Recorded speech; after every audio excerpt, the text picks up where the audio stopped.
નમસ્તે મિત્રો, આજના વિડીયોમાં હું તમને શીખવીશ શોલ્ડર ટુ વેસ્ટ બ્લાઉઝનો ડ્રાફ્ટિંગ અને કટિંગ કેવી રીતે કરવામાં આવે છે અને સાઇઝના પ્રમાણે આર્મહોલ અને શોલ્ડર કેટલું લેવાનું હોય છે એ પણ તમને આજના વિડીયોમાં બિલકુલ સરળ રીતે અને સ્ટેપ બાય સ્ટેપ શીખવવામાં આવશે.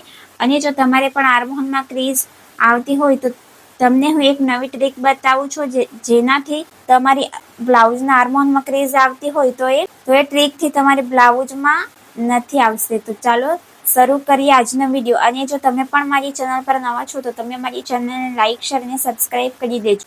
તો હવે આપણે shoulder to waist dart blouse બનાવવાના છે. તો સૌથી પહેલા આપણું જે ફ્રન્ટ પાર્ટ રહેશે તે આવી રીતે રહેશે. તો ફ્રન્ટમાં આવી રીતે વી નેક રહેશે અને અહીંથી શોલ્ડર ટુ અપેક્સનો અહીંથી ડાર્ટ રહેશે. તો આ ફ્રન્ટ પાર્ટનું થઈ ગયું. અને ફ્રન્ટમાં આપણું જે નેક રહેશે એ ડીપ રહેશે. હવે આપણે બેક સાઈડનો પાર્ટ જોઈશું. તો હવે આપણે બેક સાઈડના પાર્ટમાં અહીં તમે જોઈ શકો છો જે આપણું નેક છે એ પેકમાં રહેશે, એટલે કે અહીં પેકનેકનો આર્મહોલનો ફોર્મ્યુલા યુઝ કરવાનો રહેશે. અને પેકનેક છે બેક સાઈડમાં, તો અહીં આવી રીતે ડિઝાઇન આપવામાં આવશે અને બેકમાં આપણું બેક સાઈડમાં હૂક લાગશે અને બેક સાઈડ આપણો પેક રહેશે. તો સૌથી પહેલા આપણે બેક પાર્ટનું અહીં ડ્રાફ્ટિંગ કરીશું. તો સૌથી પહેલા અહીં પેપર લઈ લેવાનું છે.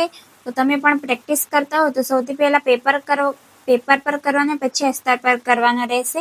અને તમને પણ જો પરફેક્ટ બ્લાઉઝ જોઈતી હોય તો તમે વિડીયોને લાસ્ટ સુધી જોજો, જેથી કરીને તમને સમજ પડે કેવી રીતે શોલ્ડર ટુ વેસ્ટ ડાર્ટનું ડ્રાફ્ટિંગ અને કટિંગ કેવી રીતે કરવાનું અને આર્મહોલ કેટલું લેવાનું એ બધું. તો તમારી બ્લાઉઝ એકદમ પરફેક્ટ આવશે. તો સૌથી પહેલા અહીં આપણે બ્લાઉઝનું મેઝરમેન્ટ તમને સ્ક્રીન પર મળી જશે. તો સૌથી પહેલા બેક પાર્ટનું અહીં ડ્રાફ્ટિંગ કરીશું. તો એના માટે અહીં આવી રીતે અહીંથી સીધી લાઈન દોરી દેવાની છે અને ઉપરની સાઈડથી પણ સીધી લાઈન દોરી દેવાની છે. તો હવે અહીં આટલું કમ્પ્લીટ થઈ ગયા બાદ હવે આપણે જેટલું પણ અહીં ફૂલ શોલ્ડર રહેશે એનું અડધું કરવાનું રહેશે. તો મારું અહીં જે ફૂલ શોલ્ડર છે એ 15 ઇંચનો મારું ફૂલ શોલ્ડર છે. તો 15 ઇંચનું આપણે અહીં અડધું કરીશું આવી રીતે. તો આપણને અહીં કેટલા મળશે? 7.5 ઇંચ. તો 7.5 ઇંચને આપણે ક્યાં માર્ક કરીશું? જ્યાંથી આપણે અહીં સીધી લાઈન અહીં માર્ક કરી ત્યાંથી 7.5 ઇંચ પર માર્ક કરવાનું રહેશે. તો અહીં આવે છે 7.5 ઇંચ, તો અહીં માર્ક કરવાનું રહેશે. હવે અહીં આપણું જે બેક સાઈડ છે એ પેક નેકમાં રહેશે. તો પેક નેકના હિસાબે અહીં આપણે ડાઉન કેટલું જવાના છે, તો એના માટે આપણે જેટલું પણ આપણું ફૂલ શોલ્ડર રહેશે ને એના હિસાબે અહીં જેટલું પણ અહીં ફૂલ શોલ્ડર રહેશે ને એના હિસાબે અહીં આપણે ડાઉન જવાનું રહેશે. તો મારું અહીં જે ફૂલ શોલ્ડર છે એ 15 ઇંચનો છે. તો મારે અહીં ડાઉન જવાનું રહેશે 1.5 ઇંચ. 1.5 ઇંચ આપણે ક્યાં માર્ક કરીશું? જ્યાં 7.5 ઇંચ આવ્યું ત્યાંથી આપણે નીચે માર્ક કરીશું 1.50 એટલે કે 1.5 ઇંચ. તો અહીં આવી રીતે માર્ક કરવાનું રહેશે. અને હવે આવી રીતે અહીં માર્ક કરવાનું રહેશે સીધી લાઈન. હવે અહીંથી કેટલું માર્ક કરવાનું? તો અહીંથી માર્ક કરવાનું રહેશે 2.5 ઇંચ ફિક્સ. તો આ વાળી લાઈને 2.5 ઇંચ સુધી ક્રોસમાં લાઈન બનાવી દેવાની છે આવી રીતે. હવે અહીં આટલું કમ્પ્લીટ થઈ ગયા બાદ હવે આપણે અહીં ચેસ્ટ લાઈન બનાવવાના છે. તો ચેસ્ટ લાઈન બનાવવા માટે આપણે અહીં આર્મહોલનો ફોર્મ્યુલાને યુઝ કરવો પડશે. તો આપણું જે બેક સાઈડ છે એ પેકનેક છે. તો પેકનેક માટે અહીં આર્મહોલનો કયું સૂત્ર યુઝ કરવાનું રહેશે? પેકનેકને યુઝ કરવાનું રહેશે.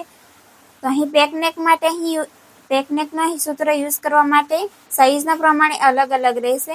તો સાઈઝના પ્રમાણે અહીં સૂત્ર રહેશે ચેસ્ટ ડિવાઈડ 6 + 1 ઇંચ. તો મને અહીં મળશે 7 ઇંચ.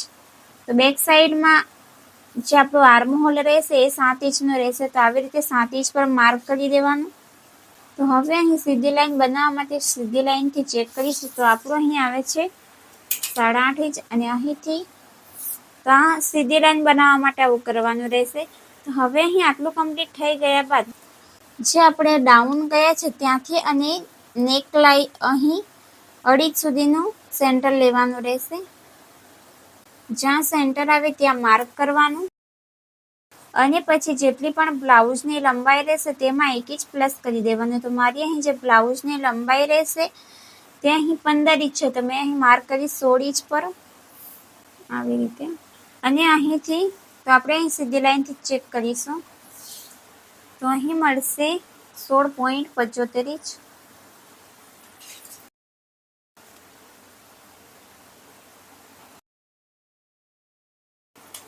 તો હવે અહીં આટલું કમ્પ્લીટ થઈ ગયા બાદ હવે અહીં આપણે ચેસ્ટનો માર્ક કરીશું. જેટલી પણ ચેસ્ટ રહેશે એમાં આપણે લૂઝિંગ એડ કરીશું. તો લૂઝિંગ શા માટે એડ કરીશું? કારણ કે જે આપણો બેક સાઈડનો પાર્ટ છે એ પેક નેક છે એટલા માટે. જો ડીપ નેક હોય તો અહીંથી માઇનસ કરવાનું રહેશે, પણ આપણો જે નેક છે એ પેકમાં છે એટલા માટે અહીં આપણે લૂઝિંગ એડ કરીશું 2.50 ઇંચ, એટલે કે અહીંથી 2.5 ઇંચનો લૂઝિંગ એડ કરીશું. પછી તેને ડિવાઈડ 4 કરીશું. તો આપણને અહીં કેટલો મળશે? 9.5 ઇંચ અને એક લાઈન, 9.5 ઇંચ અને એક લાઈન. તો અહીં આવશે અને અહીંથી બહાર જશે. તો હવેથી 9.5 ઇંચ અને એક લાઈન પર માર્ક કર્યા બાદ તો હવે અહીં 9.5 ઇંચ અને એક લાઈન પર માર્ક કર્યા પછી હવે આપણે અહીં સિલાઈનું એડ કરીશું 1.5 ઇંચ. તો અહીં આવશે. તો હવે અહીં ચેસ્ટ લાઈનનો માર્ક કર્યા બાદ ચેસ્ટ ડિવાઈડ 4નો અહીં માર્ક કર્યા બાદ હવે આપણે કમરનું માર્કિંગ કરીશું. તો જેટલી પણ અહીં કમર રહેશે તેને ડિવાઈડ 4 કરીશું. તો મારી અહીં કમર છે 30 ઇંચ, તો તેને ડિવાઈડ અહીં 4 કરીશું તો મને અહીં મળશે 7.5 ઇંચ. અને તમે અહીં બેક સાઈડમાં ટક્સ એડ કરવાના હોય તો તમે કરી શકો છો, પણ ટક્સ નથી એડ કરવાના હોય તો ડાયરેક્ટ અહીં માર્જિન જ એડ કરવાનું રહેશે. તો સિલાઈનું અહીં 1.5 ઇંચ માર્ક કર્યા બાદ હવે આ વાળી લાઈનને કમરવાળી લાઈન સુધી આવી રીતે સીધી લાઈન દોરી દેવાની છે. હવે અહીં આટલું કમ્પ્લીટ થઈ ગયા બાદ હવે આપણે અહીં આર્મહોલનું માર્કિંગ કરીશું. તો આર્મહોલનું અહીં માર્કિંગ કરવા માટે જે આપણે ડાઉન ગયા છે 1.5 ઇંચ ત્યાંથી ચેસ્ટ લાઈન સુધીનું સેન્ટર લેવાનું છે. આવી રીતે જ્યાં સેન્ટર આવે ત્યાં માર્ક કરવાનું રહેશે. અને અહીં જેટલું પણ અહીં શોલ્ડર રહેશે તેમાંથી 1/2 ઇંચ માઇનસ કરવાનું રહેશે. તો મારું અહીં ફૂલ શોલ્ડર છે, ફૂલ શોલ્ડરને અહીં હાફ અડધું કર્યું તો મને કેટલા મળે? 7.5 ઇંચ. તો અહીં આપણે માર્ક કરીશું 7 ઇંચ પર, કારણ કે અહીં 1/2 ઇંચ માઇનસ કરી દેવાનું છે. અને અહીં પણ સેમ એટલા જ માર્ક કરીશું. તો આ વાળી લાઈનને અહીંથી ક્રોસમાં લાઈન આવી રીતે માર્ક કરી દેવાની છે. અને પછી અહીં ક્રોસ માર્ક કરવાનું છે. તો ક્રોસ માર્ક અહીં સાઈઝના પ્રમાણે કેટલું થશે? બેક સાઈડમાં આપણું ક્રોસ માર્ક થશે 1 ઇંચ પર. તો અહીંથી 1 ઇંચ પર માર્ક કરવાનું રહેશે.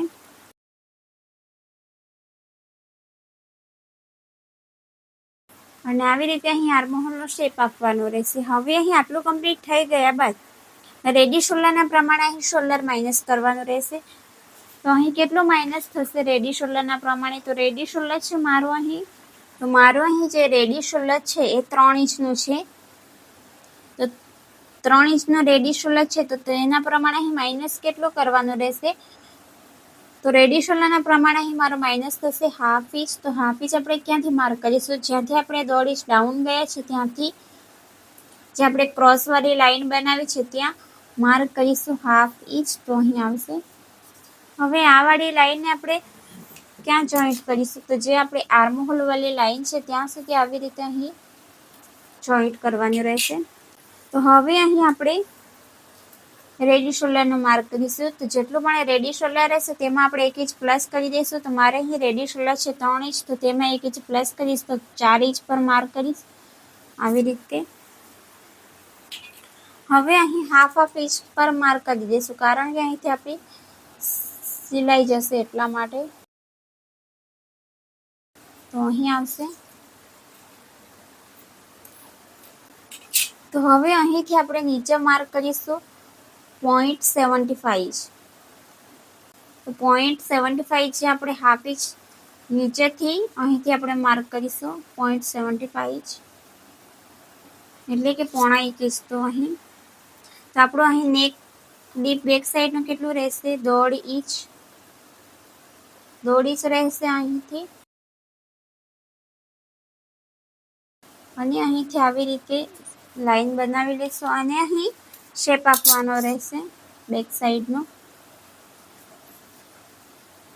તો આવી રીતે ફ્રેન્ચ કરવાને સેટ કરીને અહીંથી બેક સાઈડનો આવી રીતે અહીં શેપ આપવાનો. તો આપણો અહીં શેપ કમ્પ્લીટ થઈ ગઈ છે બેક સાઈડનો. હવે આ વાળી જે આર્મહોલ વાળી લાઈન છે જેટલી પણ ક્રોસ જતી હોય એટલી અહીંથી જવા દેવાની છે. હવે અહીં જે આપણે બેક સાઈડમાં જે ડિઝાઇન આપવાના છે એ આપણે ફ્રન્ટ પાર્ટ અહીં સાઈડ પરથી મૂકીને જેટલું પણ અહીંથી માઇનસ થતું હોય ને એના પછી અહીં શેપ આપીશું. કારણ કે જે આપણે પહેલા શેપ આપીશું અને જે ફ્રન્ટ પાર્ટનો અહીં મેચ કરીશું તો અહીં જો વધારે અહીંથી કટ થશે તો અહીંથી જે આપણી ડિઝાઇન છે એ અહીંથી ઉપર નીચે થઈ જશે. એટલા માટે અહીં ફ્રન્ટ સાઈડનો અહીં પાર્ટ મૂકીને જેટલું પણ માઇનસ થતું હોય એ માઇનસ કરી દઈશું. પછી અહીં એનો શેપ આપીશું. અને જે ફ્રન્ટ પાર્ટનો વિડીયો રહેશે અને એનો જે ડ્રાફ્ટિંગનો વિડીયો રહેશે તમને નેક્સ્ટ વિડીયોમાં મળશે. અને જો આ વિડીયોમાં સમજ નહીં પડી હોય તો તમે મને કોમેન્ટ કરીને પૂછી શકો છો. તો ચાલો મળીએ નેક્સ્ટ વિડીયો.